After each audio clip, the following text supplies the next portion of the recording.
Everybody, welcome to Marcus Fixes Stuff, the show where I teach you how to fix stuff at home so you don't have to pay for an expensive repairman.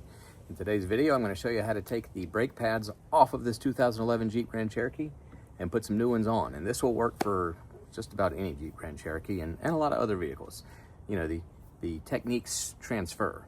Make sure to watch the whole video and I will show you how much money you will save by doing this yourself. Also, please subscribe to the channel if you haven't already done so. It's free, it's easy, please do it. Like the video if you're so inclined, and if you got any comments or anything, let me know. Let's get to work. We're gonna have to take the tire off so that we can get to the brake pads.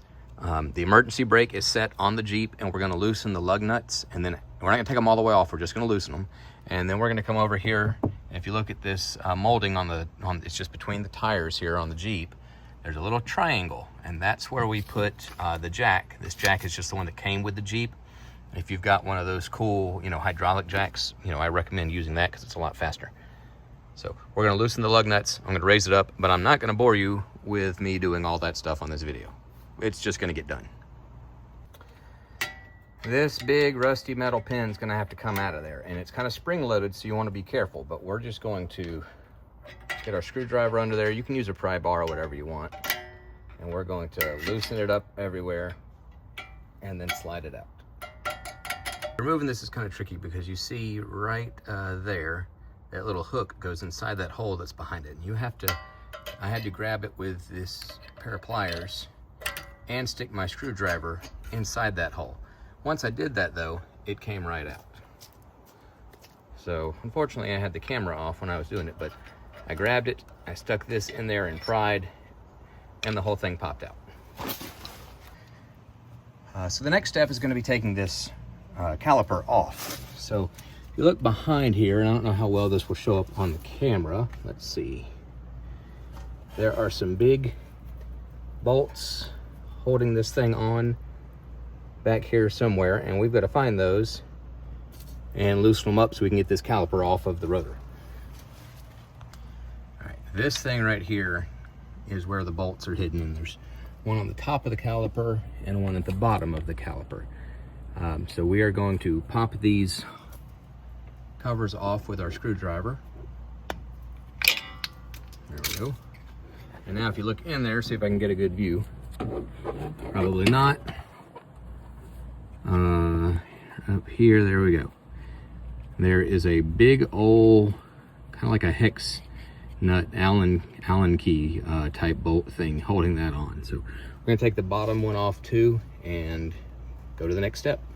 Okay, here's the hole right here, and that's what we're trying to get to. And I should mention, don't drive your car and then immediately try to do this because all of this area is going to be hot, okay? So we're gonna use a 10 millimeter hex nut remover for my socket wrench. I looked online and it said to use a 19 millimeter, but the 19 was way too big. So this is actually possibly a little small, but we're going to, nope, that works good. We're going to do that. And we're going to undo the bottom one, and that caliper will come right off.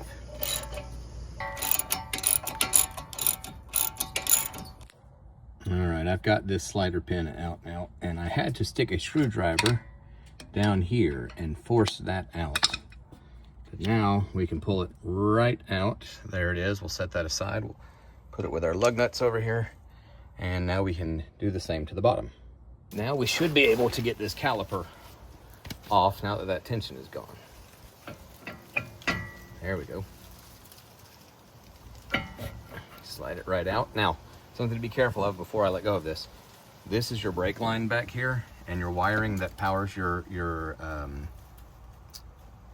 all your sensors and everything for your brake. So you don't want to rip any of that off of the chassis. So we're going to very carefully take the caliper off.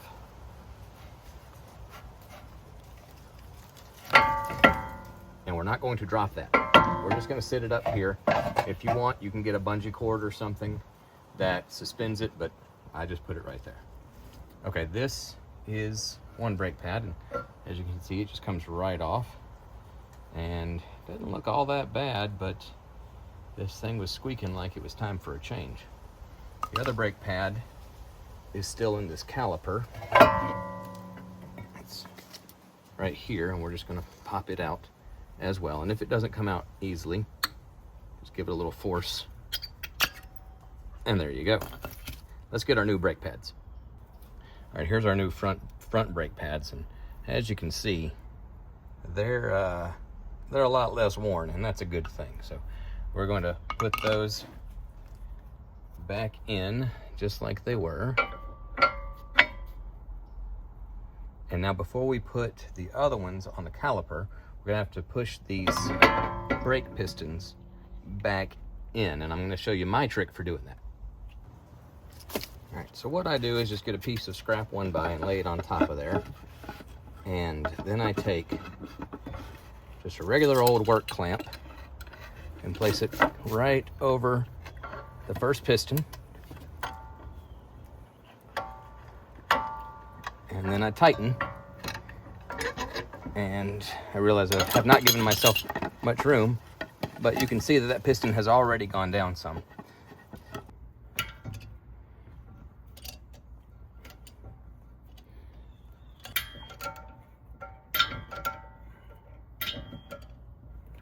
All right, I abandoned the little piece of 1x4 altogether and just used the clamp by itself, and it worked great.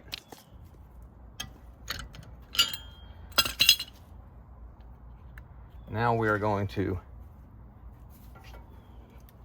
take the new rear brake for the rear part of the caliper, and it's got these prongs on it, and we're going to put that in following the curvature of the caliper.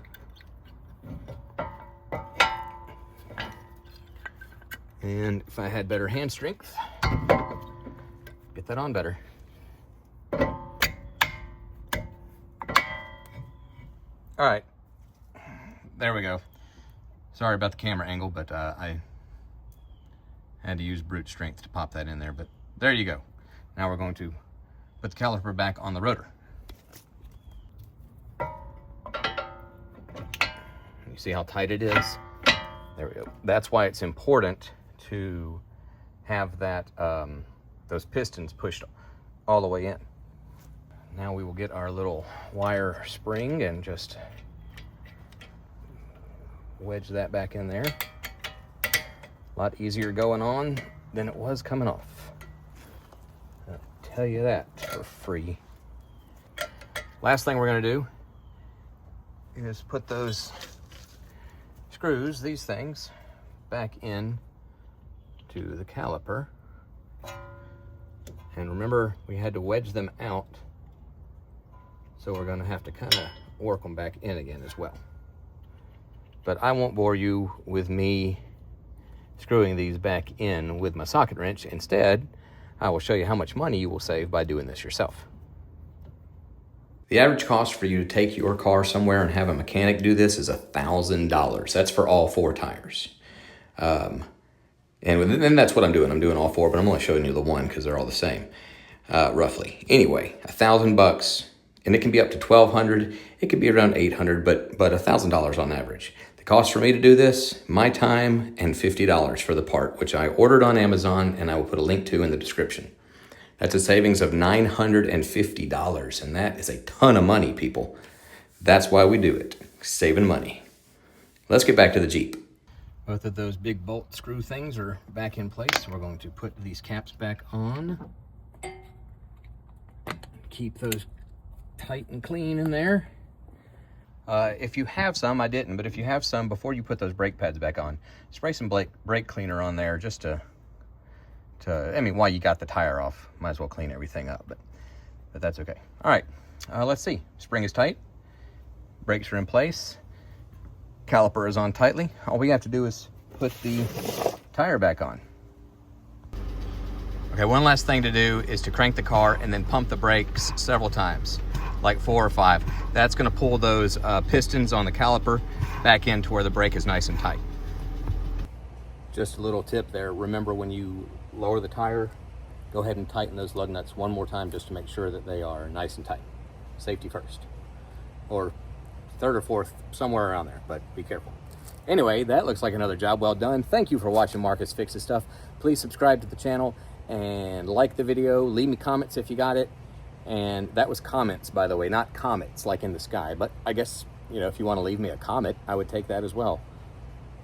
Anyway, thanks for watching. I will see you again when something else breaks. God bless.